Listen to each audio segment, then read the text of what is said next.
friends, this is the dashboard of the Galla App, and today we'll be learning about attributes. Here in the catalog section, you will find the option attributes.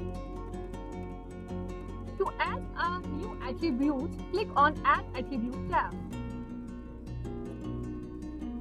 Now fill in all these details. Attribute type, you can select. Attribute name, you can add any attribute code. So see, code should contain letters, numbers and underscores only.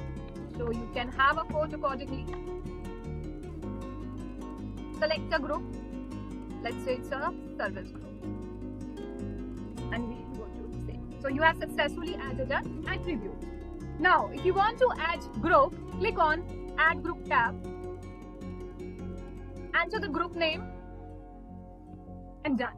You have successfully added the group. Now let's say you wish to delete the attribute. So you will go on this bin icon, click on OK, and the attribute will be deleted permanently.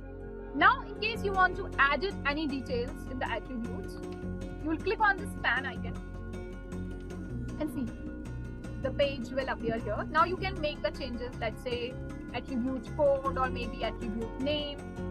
Let's say we want to change the name to like that. Click on save. You have successfully edited or added the attribute. Now to export this data, click on export. Choose the format. Let's say we are choosing CSV here. Alright, once done, this file or the data will be automatically sent and saved to the desktop. So yeah, that's all about attributes. Hope this helps you. Thank you.